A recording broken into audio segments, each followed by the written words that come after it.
This video is meant to provide a quick recap of Unit 2 of AP US Government and Politics. The two main things to grasp from this unit are the constitutional responsibilities of each of the three branches and the systems of checks and balances between them. The first and arguably the most powerful branch is the legislative branch, otherwise known as Congress. Congress is bicameral, which essentially means that there are two chambers. The first half is known as the House of Representatives. Membership in the House of Representatives is based on state population, and every district of each state is allowed one representative. This is where gerrymandering comes into play. State legislatures are allowed to draw the district lines, allowing the party in control of a certain state to distort the votes and ensure that their own party remains in control. A bill needs a simple majority of 50%, or 218 of the 435 representatives, in order to make it into the Senate. Each state in the Senate has two representatives, which means that the residents of smaller states have disproportionately more political representation than larger states in the Senate. Once again, only a simple majority of 50%, or 51 of the 100 representatives, is needed for a bill to pass in the Senate. In addition to writing legislation, Congress also keeps the other branches of government in check through a variety of ways. To control the executive branch, Congress can vote to impeach the president, refuse to provide funding requested by the president, reject judge nominations for the Supreme Court, and override presidential vetoes on legislation passed by Congress.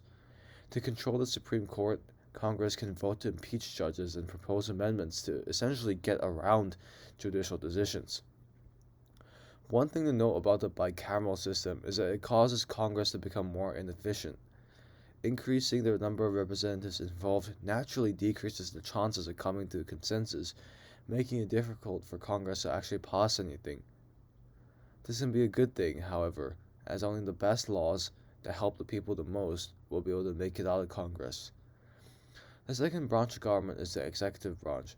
The executive branch's main purpose is to implement and uphold the laws written by Congress, often done through the bureaucracy, which includes various federal agencies such as the Department of Homeland Security, the Department of Health and Human Services, or even the CIA.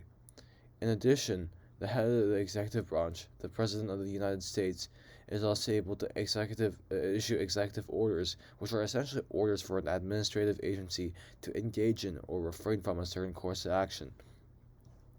The executive branch keeps the legislative branch in control by having the option to veto any legislation proposed by Congress. It also keeps the judicial branch in check by being in charge of appointing judges. The final branch of the government is the judicial branch, otherwise known as the Supreme Court. The Supreme Court is the highest court in the United States and is mainly responsible for entertaining cases regarding the constitutionality of existing laws and bills. In addition, the Supreme Court can keep the other two branches in check by ruling executive and legislative actions unconstitutional.